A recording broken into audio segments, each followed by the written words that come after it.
এরপরে প্রশ্ন হলো, কোন নারী যদি বলেন যে আমি পুরুষের একাধিক বিয়ের সিস্টেমকে ঘৃণা করি, তাহলে কি তার গুনাহ হবে? খুবই প্রয়োজনীয় একটি প্রশ্ন। আমাদের এই সমাজে অনেক অবৈধ এবং হারাম কাজ, অন্যায় কাজ, পাপের কাজ, জঘন্য খারাপ কাজকে মানুষ খারাপ মনে করে না। আবার অনেক ভালো কাজ, সওয়াবের কাজ বা বৈধ কাজ, যেটা জায়েজ কোরআন হাদিসের আলোকে, সেটাকে মানুষ দোষের মনে করে। ইহুদি খ্রিস্টানদের ষড়যন্ত্রের একটা অংশ, শয়তান এবং শয়তানের দোসরদের ষড়যন্ত্রের একটা অংশ হলো একাধিক বিবাহকে দোষের বিষয় হিসেবে দেখানো। আমাদের সমাজে কেউ যদি বিবাহ বহির্ভূত সম্পর্ক করে, রিলেশন করে, সেটাকে সমাজের এলিট শ্রেণী তেমন কোনো দোষের কিছু মনে করে না, মনে করে এটা তার রাইট আছে, তার স্বাধীনতা আছে। হারাম কাজ করলো সেটাকে অধিকার মনে করে। আর একজন মানুষ কোরআন এবং হাদিসের দেওয়া অনুমোদন উপলক্ষে বা সেটার উপরে ভিত্তি করে সে যদি দ্বিতীয় বিয়ে করে, আগে তার একটা স্ত্রী আছে, আরেকটা বিয়ে করে, তাহলে মনে করে লোকটা কত খারাপ চিন্তা করে। কোন মসজিদের ইমাম সাহেব বা কোন হুজুর সাহেব বেচারার যদি দ্বিতীয় বিয়ে করে, তাহলে সেটাকেও সমাজের একটা বড় অংশের মানুষ মনে করে যে দেখছো, এই হুজুরটারও ভালো মনে করছিলাম, সেও শেষ পর্যন্ত দ্বিতীয় বিয়ে করলো। দ্বিতীয় বিয়ে করাটা কি কোনো খারাপ কাজ, হারাম কাজ? বউ একটা আছে, এরপরে আকাম করতেছেন ফেসবুকে ইটিশ পিটিশন মেয়েদের সাথে, এটারে খারাপ মনে করতেছেন না, কিন্তু আরেকজন দ্বিতীয় বিয়ে করছে, এটা কি মনে করতেছেন? মনে রাখবেন, দ্বিতীয় বিয়ে করা এটা কোনো দোষের না। আমাদের সমাজের একটা বড় অংশ টোকাই, রংবাজ এবং সাধারণ কিছু মানুষ, যাদের মধ্যে আল্লাহ রাসূলের ভয়, আল্লাহর ভয় নাই, কোরআন হাদিসের প্রতি মানার কোনো গুরুত্ব নাই, এরা দেখা যায় দুইটা তিনটা বিয়ে করে এক এক জায়গায় ফেলে রেখে চলে যায়, অমানুষের মতো আচরণ করে। তাদের কারণে আপনি একাধিক বিয়েকে খারাপ বলতে পারেন না। আল্লাহ রাব্বুল আলামিন যেটা আপনার জন্য অনুমোদন রেখেছেন, কোরআন যেটাকে জায়েজ বলেছে, ওইটাকে যদি খারাপ মনে করেন, তাহলে আপনার ঈমান নিয়ে টানাটানি দেখা দিবে। কোন বোন, কোন মেয়ে, অনেক মহিলারা এরকম আছেন, বড় ইসলামের সব মানে, কিন্তু যেহেতু দ্বিতীয় বিয়ে জায়েজ হলে তার স্বামী আবার দ্বিতীয় বিয়ে করতে পারে, এই জন্য তিনি দ্বিতীয় বিয়েকে অপছন্দ করেন। আমার বোন, এটার কারণে ঈমান হারা হয়ে যাওয়ার আশঙ্কা আছে। এটা হলো আল্লাহর বিরুদ্ধে বিদ্রোহ করা।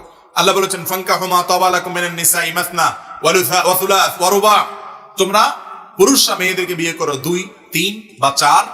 একাধিক করলে যদি তোমরা ইনসাফ করতে বা সমতা বজায় রাখতে অক্ষম হও বা অপারগ হও, ভয় থাকে যে সমতা বজায় রাখতে পারবে কিনা, তাহলে একটা করবে। এই আয়াত থেকে পরিষ্কারভাবে বোঝা যায় আল্লাহর কোরআন থেকে এটা অনুমোদন পাওয়া গেছে। এরপরে যদি কোনো নারী সেটাকে অপছন্দ করে, তাহলে ঈমান থাকবে না। বোন আমার, আপনি সতীন অপছন্দ করছেন, সতীন আশাটাকে ভালো লাগছে না আপনার কাছে, এটা দোষণীয় না, সেটা আরেক জিনিস, কিন্তু আল্লাহর বিধানকে আপনি দোষণীয় মনে করবেন না। আপনি মনে রাখবেন আপনার অপছন্দের, যে হ্যাঁ আমার স্বামী আরেক বিয়ে করার রাইট আছে, শরীয়ত দিয়েছে, এটা আবার কেমন কথা। আপনি যেটাকে যুক্তিসঙ্গত বুঝতে পারছেন না বা যেটার যৌক্তিকতা আপনার বুঝতে অসুবিধা হচ্ছে, আল্লাহ তাআলা সেটাকে অবশ্যই যৌক্তিক রেখেছেন। আল্লাহ কোনো অযৌক্তিক কাজের নির্দেশ করতে পারেন না। বিধায় আপনার আমার বুঝে আসুক আর না আসুক, আল্লাহর বিধানের সামনে মাথা নত করাটাই হলো ইসলাম। আর কোনোটাকে আপনি না মানলে এটা হলো বিদ্রোহ করা, কুফরির শামিল, ঈমান চলে যাওয়ার মতো বিষয়। আল্লাহ তাআলা আমাদের সবাইকে কোরআন এবং হাদিসের সমস্ত নির্দেশগুলো মেনে চলার তৌফিক দান করুন। যে কাজগুলো ভালো কাজ হিসাবে কোরআন এবং হাদিসে উল্লেখ হয়েছে, অথচ সেগুলোকে আমরা ভালো কাজ হিসাবে জানি না, তার মধ্যে থেকে সর্বপ্রথম যেটি উল্লেখ করতে চাই তা হলো রক্ত সম্পর্কীয় আত্মীয়দের সাথে সুসম্পর্ক বজায় রাখা। ভালো কাজ না খারাপ কাজ? শুধু ভালো কাজ না, সওয়াবের কাজ। শুধু সওয়াবের কাজ না, এই কাজটি মৌলিকভাবে ফরজ একটা কাজ, আবশ্যক একটা কাজ, যেটা না করলে গুনাহ হবে। অথচ রক্ত সম্পর্কীয় আত্মীয় যারা আছেন, যাদের সাথে ব্লাডের কানেকশন আছে, এরকম আত্মীয়দের সাথে সুসম্পর্ক বজায় রাখা, তাদের সাথে আপনার নিয়মিত যোগাযোগ থাকা, সম্পর্ক ছিন্ন না করা, এটাকে ইবাদত হিসাবে, নেকামল হিসাবে, সওয়াবের কাজ হিসাবে, ভালো কাজ হিসাবে, আল্লাহর কাছ থেকে পুরস্কার আর সওয়াব পাবেন কিয়ামতের দিন, এই হিসাবে আমরা কয়জন মানুষ করি? মুহতারাম হাজিরিন, আমরা নেকামল বা সওয়াব করার জন্য, সওয়াব অর্জন করার জন্য অনেক দূর পর্যন্ত চলে যাই ওয়াজ শোনার জন্য। সন্দেহ নাই এটা নেকামল এবং গেলে আপনার সওয়াব হবে, কারণ আপনি জ্ঞান অর্জন করতে যাচ্ছেন, ইসলাম শিখতে যাচ্ছেন। কিন্তু আপনার বাড়ির আশেপাশেই হয়তো আপনার ফুফুর বাড়ি আছে, আপনার ঘরের পাশেই হয়তো আপনার চাচার বাসা আছে, চাচার ঘর আছে, চাচাতো ভাই আছে, বোন আছে, যারা আপনার রক্তের সম্পর্কীয় আত্মীয়। চাচাতো পরের কথা, অনেক সময় আপন ভাই আছে, কিন্তু দেখা যায় সে ভাইয়ের ছেলে মেয়ে, সে ভাইয়ের পরিবার, অথবা চাচা, ফুপু, অথবা যারা রক্তের সম্পর্কীয় আত্মীয়, তাদের খোঁজ খবর নেওয়া, তাদের সেবা শুশ্রূষা করা, তাদের উপকার করা, তাদের পাশে দাঁড়ানো, তাদের সাথে সুসম্পর্ক বজায় রাখার জন্য একটু চেষ্টা করা, এই কাজটা আমরা অনেকে করি না। অথচ দূর দূরান্তে গিয়ে ওয়াজ ঠিকই শুনি, ঠিক না ঠিক? যারা এই কাজটা করেন, আমার সে সমস্ত ভাই বোনদেরকে বলবো, ভাইরা আমার, আপনি ইসলামকে বুঝতে ভুল বুঝেছেন। আপনি দূর দূরান্তে গিয়ে ওয়াজ নসিহত শুনেন, ভালো কথা, কিন্তু এর পাশাপাশি আপনাকে মাথায় রাখতে হবে যে আপনার আত্মীয় স্বজনের খোঁজ খবর নেওয়া। আপনি যদি আপনার ফুফুর বাড়িতে যান এই জন্য যে সেখানে গেলে আত্মীয়তার সম্পর্ক রক্ষা হবে। ফুফু আমার বাবার বোন, তার শরীরে যে রক্ত আছে আমার বাবার শরীরে সে রক্ত, আমি সেই একই রক্তের মানুষ, তিনি আমার নিকটাত্মীয়। কোরআনে আল্লাহ তাআলা বারবার নিকটাত্মীয়দের সাথে সুসম্পর্ক বজায় রাখার নির্দেশ করেছেন এবং রাসূল করিম সাল্লাল্লাহু আলাইহি ওয়াসাল্লাম বারবার আমাদেরকে নির্দেশ করেছেন আমরা যেন আমাদের আত্মীয় স্বজনের সাথে সুসম্পর্ক বজায় রাখি। এমনকি তারা যদি আমাদের সাথে সম্পর্ক ছিন্ন করে তারপরও আমরা ভালো সাজার, ভালো হওয়ার, ভালো থাকার চেষ্টা করব। সাজান না, ভালো থাকার চেষ্টা করব। আমরা নিজেরা যাব তাদের সাথে মেশার জন্য, সে মিশতে চায় না তাও আমি মিশতে যাব।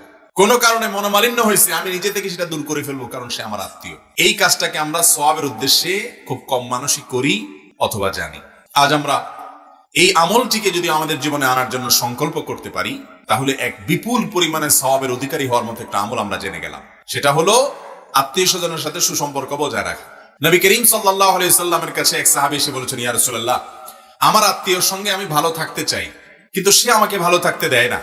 সে তো আমার সাথে উল্টা বরং খারাপ আচরণ করে, আমার সাথে সে ঝগড়া বিবাদ লাগায় দেয়, গ্যাঞ্জাম ফাসাদ লাগায় দেয়, খোঁচাখুচি করে আমাকে, আমি ভালো থাকতে চাইলেও সে ভালো থাকতে দেয় না। নবী করিম সাল্লাল্লাহু আলাইহি সাল্লাম তখন বলেছেন, লাইসাল ওয়াসিলু বিল মুকাফি, লাইসাল ওয়াসিলু বিল মুকাফি, আত্মীয় স্বজন তোমার সাথে ভালো আচরণ করে বিনিময়ে তুমিও ভালো আচরণ করো। সে তোমার বাচ্চার জন্য একটা হাদিয়া দিল, উপহার দিল, তুমিও তার বাচ্চার জন্য একটা উপহার দিলা। ঈদের সময় সে তোমার বাচ্চাকে সালামি দিল, এরপরে তুমিও তার বাচ্চাকে সালামি দিলা। এটা আত্মীয়তার সম্পর্ক রক্ষা করা নয়, এটা হলো বিনিময় দেওয়া। এটা তো যে কোনো মানুষের ক্ষেত্রে প্রযোজ্য। একজন অপরিচিত মানুষও যদি আমার সাথে সুন্দর আচরণ করে বিনিময়ে আমিও তার সাথে সুন্দর আচরণ করবো। হাল জাযাউল ইহসান ইল্লাল ইহসান, ইহসানের বিনিময়ে ইহসান, এটা তো সবার সাথে করতে হবে। তাহলে তোমার রক্ত সম্পর্কে আত্মীয়, তার সাথেও যদি তোমার একই ধরনের রিলেশন হয় যে সে ভালো থাকলে তুমি ভালো থাকবা, সে ভালো আচরণ না করলে তুমিও করবা না, তাহলে তোমার আত্মীয় হলো কোত্থেকে? সে যদি খারাপ আচরণ করে তাহলে সে আল্লাহর কাছে অপরাধী হবে, গুনাহগার হবে। কিন্তু তোমার দায়িত্ব হলো এরপরও তুমি তার কাছে মহাব্বতের ভালোবাসার বার্তা নিয়ে যাবে, তার উপকার করার চেষ্টা করবে। তিনি ভুল বুঝছেন, ভুল করছেন, তুমি সঠিকটা করার চেষ্টা করবে। তাতে তোমার দাম যদি একটু কমে যায়, কমে যাক। তোমার যদি একটু মর্যাদা মনে হয়েছে যে কমে যাচ্ছে, শয়তান তোমার মধ্যে ইগো তৈরি করছে, তাহলে সেগুলোকে পাত্তা না দিয়ে তুমি ভালো কাজে অগ্রসর হবে। আত্মীয় স্বজনের সাথে সুসম্পর্ক বজায় রাখার উদ্দেশ্যে বাড়ি থেকে যদি আপনি বের হন, বের হয়ে আপনার চাচার ঘরে অনেকদিন যান না, একটু যান, যা খোঁজ খবর নেন। অনেকদিন চাচাতো ভাইটার সাথে কথা হয় না, একটু ফোন দেন, ভাই কেমন আছো, কি হাল অবস্থা। অর্থ করে দিয়া পারেন না, অন্তত কথা দিয়া মুহাব্বতের সাথে খোঁজ খবর রাখেন। তাহলে দেখবেন ইনশাআল্লাহ বিইذنিল্লাহ আপনার এই ফোনটাও ইবাদত হিসাবে, নেকামল হিসাবে, সওয়াবের কাজ হিসাবে আপনার আমলনামা উঠবে। অথচ আমরা জানি না এরকম হাজারো কাজ আছে যেগুলো সওয়াবের কাজ কিন্তু আমরা জানি না, যেগুলো ইবাদত আমরা জানি না, যেগুলো নেকামল আমরা জানি না। আত্মীয় স্বজনের সাথে সুসম্পর্ক বজায় রাখবো তো ইনশাআল্লাহ। অনেক সময় দেখা যায় সারা এলাকার সব হুজুর দাওয়াত করে বাড়িতে খাওয়া, বড় বড় হাজী সাহেবদের সাথে তার দোস্তি সম্পর্ক, বড় বড় হুজুরদের সাথে সেলফিও আছে, ফেসবুকে পোস্টও দেয়, কিন্তু চাচাদের সাথে গন্ডগোল আছে না নাই? আপন ভাইয়ের সাথে মারামারি, ফারাফারি হতে পারে একসাথে থাকতে গেলে, কিন্তু তার জন্য সম্পর্ক নষ্ট, কথাবার্তা বলা বন্ধ, আসা যাওয়া নাই, জলচল নাই, উঠা বসা নাই, জায়েজ না হারাম? নবী করিম সাল্লাল্লাহু আলাইহি সাল্লাম বলেছেন, লা ইয়াদখুলুল জান্নাতা কাতি', যে ব্যক্তি আত্মীয়ের সাথে সম্পর্ক ছিন্ন করে সে ব্যক্তি জান্নাতে যাবে না, নো এন্ট্রি।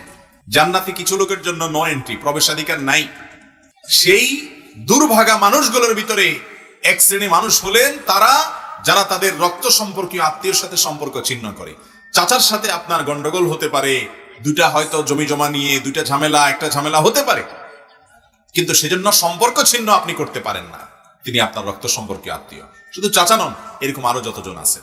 নবী করিম সাল্লাল্লাহু আলাইহি সাল্লাম বলেছেন, ইন্না আস-সাদাকাতু আলাল মিসকিনি সাদাকাহ, তুমি সাধারণ গরিব মানুষকে দান করলে একটা সওয়াব পাবা, সেটা হলো দানের সওয়াব।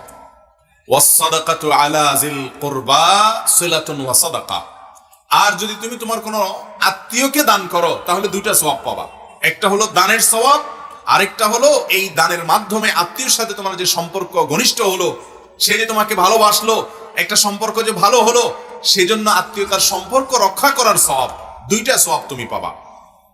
আমাদের অনেক ভাই বোন আছেন অনেক মসজিদ মাদ্রাসায় টাকা দেন, অনেক ওয়াজ মাহফিলে টাকা দেন, অনেক ভালো ভালো জায়গায় টাকা দেন। মাশাআল্লাহ, এগুলো ভালো কাজ করেন, এগুলো করবেন অবশ্যই। কিন্তু এগুলো করে যদি আপনি আপনার নিজের রক্ত সম্পর্কীয় আত্মীয় স্বজন যারা অভাবী আছেন, গরিব আছেন, চলতে কষ্ট হয়, অসুবিধা হয়, তাদের দিকে যদি আপনি খেয়াল না করেন, তাহলে আপনার ওই দানের চাইতে এই দান আল্লাহর কাছে অনেক বেশি গুরুত্বপূর্ণ, অনেক বেশি সওয়াবের কাজ। মনে থাকবে তো ইনশাআল্লাহ? তাহলে 1 নম্বর যেই ভালো কাজের কথা বললাম, যেটাকে আমরা ভালো কাজ হিসাবে অনেকে জানি না, সেটা হলো আত্মীয়তার সম্পর্ক রক্ষা করার চেষ্টা করা।